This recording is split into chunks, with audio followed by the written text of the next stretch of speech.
Dah. Tunggu belum? Assalamualaikum warahmatullahi wabarakatuh. Waalaikumsalam. Kami dari kelompok 7 ingin melanjutkan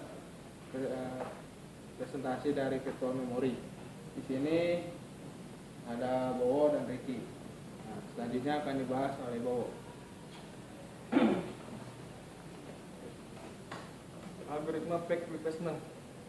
Pengertiannya itu, selama jumlah frame meningkat, maka jumlah fake code akan menurun. Peningkatan jumlah frame dapat terjadi jika memori fisik diperbesar.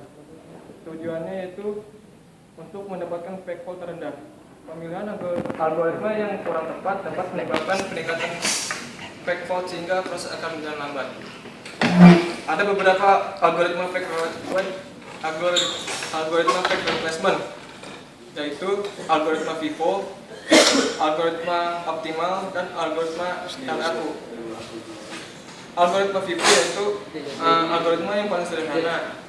Jadi umpamanya ada first in dan first out. Jadi yang masuk pertama yaitu yang keluar pertama juga. Terus jika ada suatu pack yang akan ditempatkan, maka posisi pack yang paling lama akan digantikan.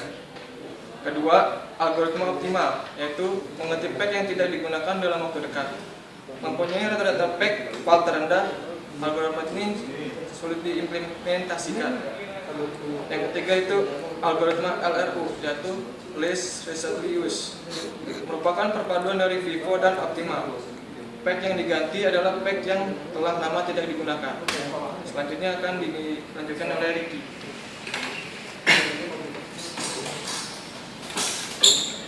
Ini saya akan membahas pengalokasian frame virtual memory. Frame adalah tempat untuk membawa halaman dengan instruksi-instruksinya. Alokasi frame berhubungan dengan mekanisme alokasi sejumlah memori bebas yang tetap di antara beberapa proses. Meskipun terdapat beberapa variasi pengalokasian frame bebas ke beberapa proses, tetapi strategi dasarnya tetap jelas, yaitu proses user dialokasikan untuk sembarang frame bebas. Algoritma alokasi. Algoritma pertama yaitu equal allocation.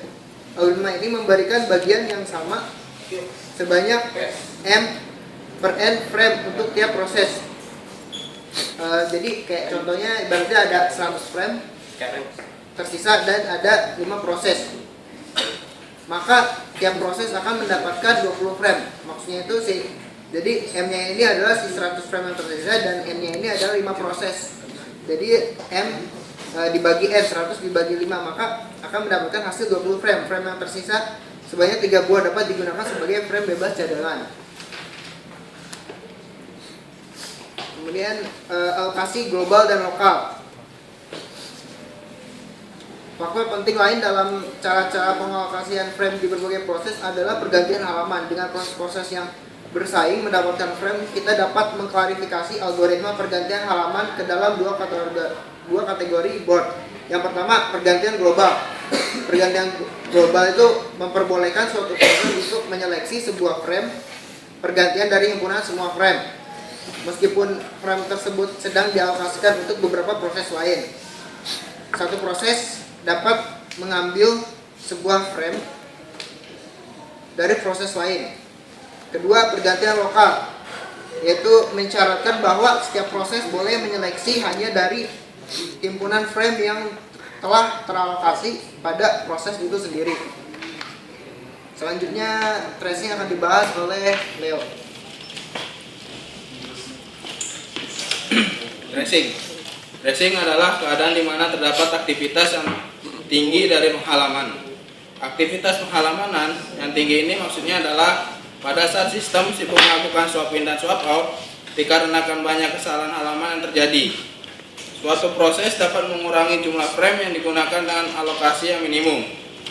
Tetapi jika sebuah proses tidak memiliki frame yang cukup, tetap ada halaman dalam jumlah besar yang memiliki kondisi aktif yang digunakan. Maka hal ini mengakibatkan kesalahan halaman. Untuk seterusnya, sistem harus mengganti beberapa halaman menjadi halaman yang akan dibutuhkan. Karena semua halamannya aktif digunakan, maka halaman yang diganti adalah halaman yang dalam waktu dekat dalam dekat berkemungkinan akan digunakan kembali. Hal ini mengakibatkan kesalahan halaman yang terus-menerus. Sekian dari kelompok kami. Assalamualaikum warahmatullahi wabarakatuh. Parah dosen diusir.